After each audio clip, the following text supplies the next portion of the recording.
it was a competition that was able to get them to think outside the box and truly think about security for that 2 hour period of time with the full focus without, doing stuff in the background. When you're doing, when you have the videos, when you have the training, you're often multitasking. But when you're, up against the clock trying to beat your competitors, they were fully tuned in for those 2 hours and really going through it. Gamifying it is such a great way to engage, and it definitely sparked some interest. It was cool to see the questions when people couldn't get their answers right, and they're like, what am I missing? So that was cool to see. That during the competition, it was very much of like, I want to get in this top three to get the prizes. So it was definitely more the competitive side showed out in our team members for sure. I actually saw that there were a few people that new people that joined after the event ended. So what happened there? How come? Yeah, so I had a few people message me and it's like, hey, like my calendar just didn't work out for the event itself, but I've been hearing about people talk about this contest. And so I had a few people email me and you guys left the contest open for a couple days. And so I encouraged them to try it out for fun. I saw one guy finish the last one of his tests at like 3 in the morning, 4 in the morning. So I guess you got him up all night trying to figure out this puzzle. Developers, as long as they feel they're learning something from this and it's worth their time, I remember myself as a developer, going like 20 years back, I used to stay all night long. Like if there was something that I couldn't solve, all night. But make me fill a form or answer a quiz, like 5 minutes feel like eternity. One thing I really appreciated from you guys before the contest and the planning portion was you sent over a proposal of saying, hey, here are the list of things that we're planning to cover. And I was able to get that in front of our security team and get feedback and say, hey, this isn't really as relevant for us, or it would really help us if you guys emphasized on these points. And so I think having that would made it so that it's a continual exercise for our app security team to be thinking about those things. But I mean, that's where I kind of run with this is like it was really tailored to what we need to see. And then I think really where those next steps of like learning where those gaps are is more in the future. I think of having that app security team think, okay, what else would it be helpful to have the engineering? So I think it's almost in what's next is just as valuable as that calibration exercise that we did in the beginning, if that makes sense. Following the feedback from people, do you think those that have participated will want to come again, or will they be like, okay, I've already done it? And do Sure. you think the conversations will lead to more people coming next time?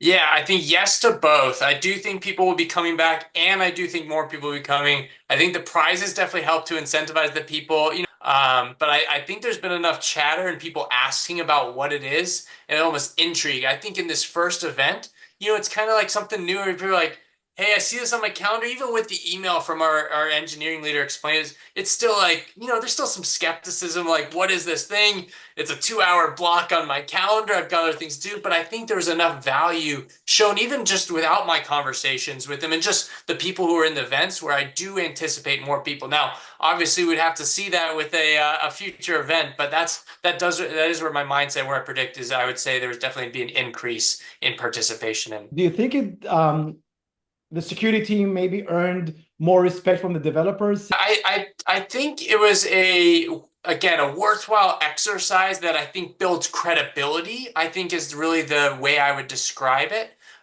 It's a situation where again gets them thinking about security, and that's how I would kind of approach it and kind of think about it from this perspective. But they definitely appreciate. Again, I go back to those questions that they asked at the end of the competition and show man, they really wanted to figure it out and really get those reps. And that's where my mindset truthfully goes when I think about that.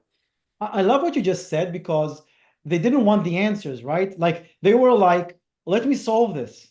Yeah.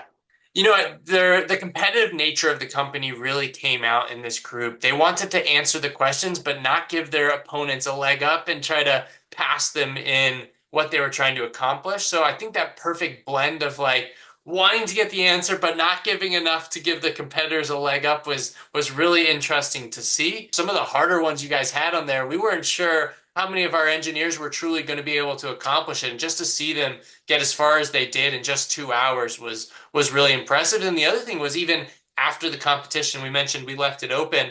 People learn in different ways. Some people are simply just want to figure it out, but it's going to take them a little bit more time. And so I was going back and looking at some of the results a day or two later and just seeing how people were progressing and following up with some of the team members, but really just interested to see. But it opened it up for different styles of learning with this somewhere, not up for the competition, not wanting to do in 2 hours, but still wanted to get to that right answer. And we were able to accommodate to them as well. Did the whole company hear about it, or was it only within the R&D?